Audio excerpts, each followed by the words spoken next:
দেশের মৌলিক সংস্কারের জুলাই সনদ নিয়ে এখনো টালবাহানা চলতেছে। আমরা ৩রা আগস্টের মধ্যেই সেটি কার্যকর দেখতে চাই এবং সরকার যদি ১ বছরের মধ্যেও এটি দিতে ব্যর্থ হয়, সকল রাজনৈতিক পক্ষ মিলে যদি ব্যর্থ হয়, তাহলে সারা দেশের ছাত্র জনতাকে নিয়ে আমরা আবারও মাঠে নামবো। প্রিয় সংগ্রামী বন্ধুগণ, প্রিয় মাগুরাবাসী, আসসালামু আলাইকুম। আজকে এই বৈরী আবহাওয়া উপেক্ষা করে দেশ গড়তে জুলাই পদযাত্রা চলমান আছে। দেশ গড়তে জুলাই পদযাত্রা আমরা আজকে এসেছি মাগুরায়। আপনারা যারা এই বৃষ্টি রোদ উপেক্ষা করেও উপস্থিত হয়েছেন, বৈষম্যবিরোধী ছাত্র আন্দোলন এবং জাতীয় নাগরিক পার্টির সংগঠকেরা, তাদেরকে আন্তরিক ধন্যবাদ এবং কৃতজ্ঞতা জানাচ্ছি। আমরা মাগুরাতে এসেছি, আমরা প্রতিটি জেলাতে যাচ্ছি একটি বার্তা নিয়ে যে আমাদের দেশটাকে গড়তে হবে।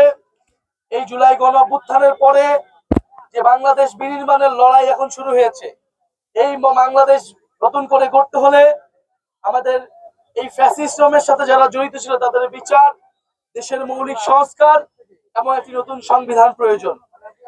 এবং আমরা আরো বলছি যে আমাদের যে কোনো দেশের আধিপত্যবাদ ও আগ্রাসনের বিরুদ্ধে বাংলাদেশ পন্থী একটি রাজনীতি দাঁড়া করাতে হবে। আমাদের বাংলাদেশে যে সংকটগুলো চলমান আছে গণ অভ্যুত্থানের পরেও, যে আমরা একটি নতুন সংবিধানের জন্য এখনো কাজ করতে পারছি না, দেশের মৌলিক সংস্কারের জুলাই সনদ নিয়ে এখনো টালবাহানা চলতেছে। 25 বছরের ওয়ারেন্টিযুক্ত দীর্ঘস্থায়ী দরজা প্রোটেক্টর, আধুনিক ও মজবুত দরজা। আপনাদের এলাকায় চলমান চাঁদাবাজি, সন্ত্রাস, দখলদারিত্বের বিরুদ্ধে আপনাদেরকে সরব হতে হবে। জুলাই গণ অভ্যুত্থানে এই মাগুরারও 10 জনের মতো শহীদ হয়েছেন। আপনাদের সেই সন্তানদের যে রক্তের মর্যাদা, সেটি আমাদের সকলকে মিলে দিতে হবে। একটি নতুন বাংলাদেশের জন্য, বাংলাদেশকে নতুন ভাবে গড়ে তোলার জন্য, বৈষম্যহীন গণতান্ত্রিক চাঁদাবাজ, সন্ত্রাস, দুর্নীতিমুক্ত বাংলাদেশের জন্যই কিন্তু আমাদের এই লড়াই। ফলে আমাদের এই লড়াই কিন্তু শেষ হয়নি, আমরা সেই বার্তাটি দিতে এসেছি। আমরা রাজপথে আছি। জাতীয় নাগরিক পার্টি মাগুরাতে দ্রুত সময়ের মধ্যেই তাদের সাংগঠনিক বিস্তার করবে এবং দুর্নীতি, চাঁদাবাজি মুক্ত মাগুরা গড়ে তুলতে হবে। সেক্ষেত্রে আপনারা কাউকে ছাড় দিবেন না। দল মত নির্বিশেষে যাদের বিরুদ্ধে অভিযোগ আছে তাদের বিরুদ্ধে আমাদের সকলকে সরব হতে হবে। এবং জুলাই ঘোষণাপত্র এবং জুলাই সনদের জন্য আমরা 5ই আগস্ট এই গণ অভ্যুত্থানের 1 বছর পূর্তি হবে, আমরা 3রা আগস্টের মধ্যেই সেটি কার্যকর দেখতে চাই। এবং সরকার যদি 1 বছরের মধ্যেও এটি দিতে ব্যর্থ হয়, সকল রাজনৈতিক পক্ষ মিলে যদি ব্যর্থ হয়, তাহলে সারা দেশের ছাত্র জনতাকে নিয়ে আমরা আবারও মাঠে নামবো। 3রা আগস্ট আমরা শহীদ মিনারে ঢাকায় থাকবো।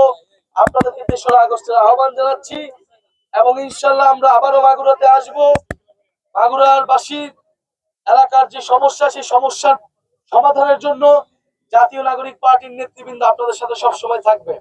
আমরা আজকে বিদায় নিচ্ছি, কিন্তু মাগুরাবাসীকে আমরা আন্তরিক ধন্যবাদ জানাচ্ছি যারা আজকের এই পদযাত্রায় অংশগ্রহণ করেছেন এবং বিচার সংস্কার এবং নতুন সংবিধানের দাবিতে যারা সরব হয়েছেন তাদেরকে ধন্যবাদ জানাচ্ছি।